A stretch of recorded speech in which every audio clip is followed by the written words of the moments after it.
नमस्कार दोस्तों, मेरे चैनल में आप सभी का स्वागत है। बहुत ही प्यारा सा चुटकुला नाच गीत है।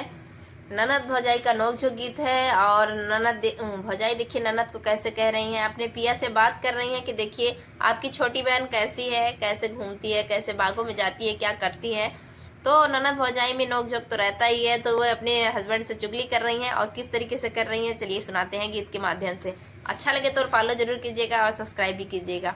पिया बागिया में बोलेला सुगानवाना, पिया बागिया में बोलेला सुगानवाना, सुगानवाना हो सुगानवाना, पिया बागिया में बोलेला सुगानवाना, पिया बागिया में बोलेला सुगानवाना।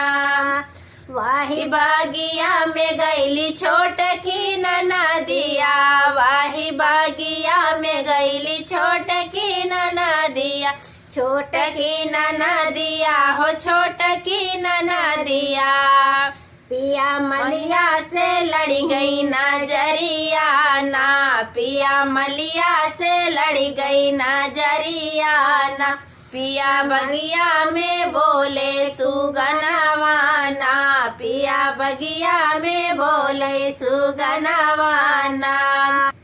बरजौना मोरे पिया अपनी बाहिनिया, बरजौना मोरे पिया अपनी बाहिनिया, अपनी बाहिनिया हो अपनी बाहिनिया।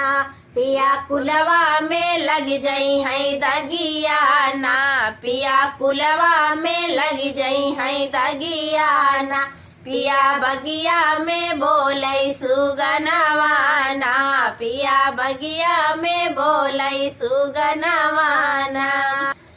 मलिया के देखी तो हर बहिनी लोभानी, मलिया के देखी तो हर बहिनी लोभानी, बहिनी लोभानी हो बहिनी लोभानी। पिया दई देता उनकर गावनवाना, पिया दई देता उनकर गावनवाना, पिया बगिया में बोले सुगनवाना, पिया बगिया में बोले सुगनवाना। तो कैसा लगा कमेंट में बताइएगा। धन्यवाद।